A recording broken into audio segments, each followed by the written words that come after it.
Hi, I'm Joni Marks, and welcome to a new episode of Finding True Love After 50. The material is edited excerpts from my new book titled Finding True Love After 50, available on Amazon.com.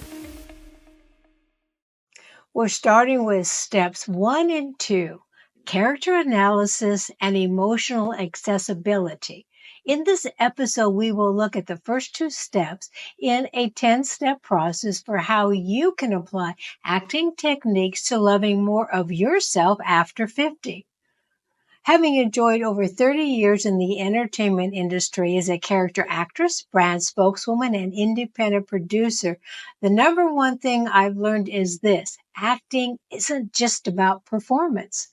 Acting is a deep exploration of human emotions and thought processes of your character. To understand and portray complex characters with authenticity, as actors, we learn to be incredibly present with our emotions.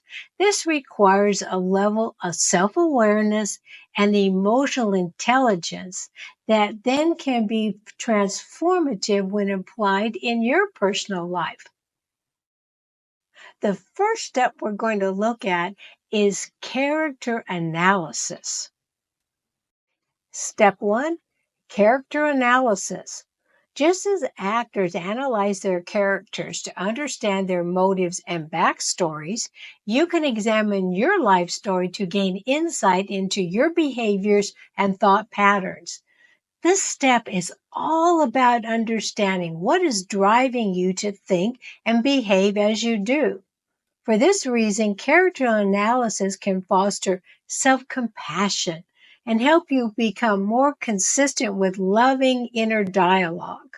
This is where you begin to identify what triggers your emotions and whether you are allowing your inner critic or your authentic self to guide your reactions. Just like great acting isn't learned overnight, developing more loving and self-compassionate approach to yourself and others will take time. Be patient and enjoy the process. The second step is emotional accessibility. And before we go into that, I want to say a few things a little bit more about character analysis. In order to play a character, you have to relate to it in some way.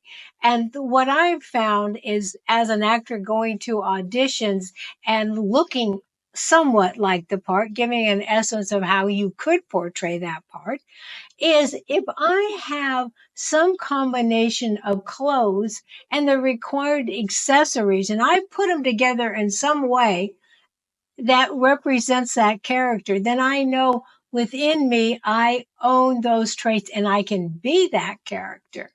So an example would be I went out to be an older farm woman. And I have the boots, I've got the hat, I've got the leather jacket. So I walked in there and I said, this is who I am. So sometimes if you're feeling less than secure about an upcoming event that you're going to dress for, go look in your closet and pick something that makes you feel confident and ready and the person that you want to portray. You are wearing these clothes and it gives you this boost so that you walk in the entrance and you are that person. You are exhibiting those traits that you want to show off about yourself. So let's go on now to the next slide, which is about this emotional accessibility that you bring with you. Step 2, emotional accessibility. Actors learn to access a spectrum of emotions for their roles. When an actor denies himself an emotion, it robs him of being authentic in a scene. By acknowledging and embracing the full range of your emotions, you cultivate a deeper self-love that honors your complex human experience. This is not about going on an emotional rampage because someone upset you, nor is it about remaining quiet and passive when you have something important to say. Like great acting, this step is about finding emotional balance. To harness this level of balance requires you to be at peace with your emotional range. In that peace, you can be as much a better steward of your emotions when and where it matters most.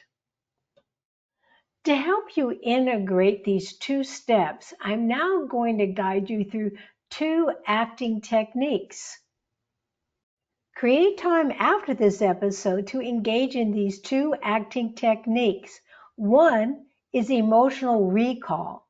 Actors often use their own experiences to evoke genuine emotions.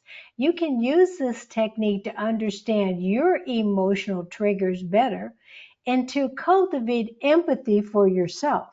Recalling positive memories can also be a powerful antidote to negative thoughts. Two, character study.